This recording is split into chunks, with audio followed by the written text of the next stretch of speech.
ഭർത്തൃവീട്ടിൽ ആത്മഹത്യ ചെയ്ത വിഷ്ണുജ നേരിട്ടത് കടുത്ത പീഡനമെന്ന് സുഹൃത്ത്. വിഷ്ണുജ നിരന്തരം പീഡനത്തിന് ഇരയായി. ഫോണടക്കം കൈകാര്യം ചെയ്തിരുന്നത് ഭർത്താവ് പ്രബിനാണെന്ന് സുഹൃത്ത് പറഞ്ഞു.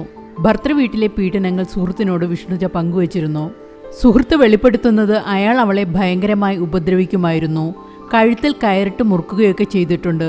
മാനസികമായും ശാരീരികമായും ഒരുപാട് അവളെ ബുദ്ധിമുട്ടിച്ചിട്ടുണ്ട്. അവൾക്ക് പറ്റുന്നില്ലെന്ന് മനസ്സിലായപ്പോഴാണ് എന്നോട് എല്ലാം പറയാൻ തുടങ്ങിയത്. നീ ഇങ്ങ് തിരിച്ചു പോരാനാണ് ഞാൻ അവളോട് പറഞ്ഞിരുന്നത്. വീട്ടിൽ അവളെ സ്വീകരിക്കുമായിരുന്നു. വാട്സപ്പ് അയാളുടെ ഫോണുമായി കണക്റ്റഡ് ആയിരുന്നു. വാട്സപ്പിലൊന്നും ഫ്രീ ആയി അവൾ ഞങ്ങളോട് സംസാരിച്ചിരുന്നില്ല. അയാൾ അറിയാതെ ടെലിഗ്രാമിലൊക്കെയാണ് ഞങ്ങൾ സംസാരിച്ചിരുന്നത്. അയാൾ അവളുടെ ഫോണിൽ നിന്നും മെസ്സേജ് അയക്കുമായിരുന്നു.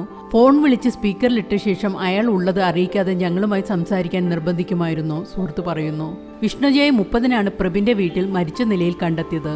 സംഭവത്തിൽ മഞ്ചേരി മെഡിക്കൽ കോളേജ് ആശുപത്രിയിലെ സ്റ്റാഫ് നഴ്സായ പ്രബിനെ മഞ്ചേരി പോലീസ് അറസ്റ്റ് ചെയ്തു.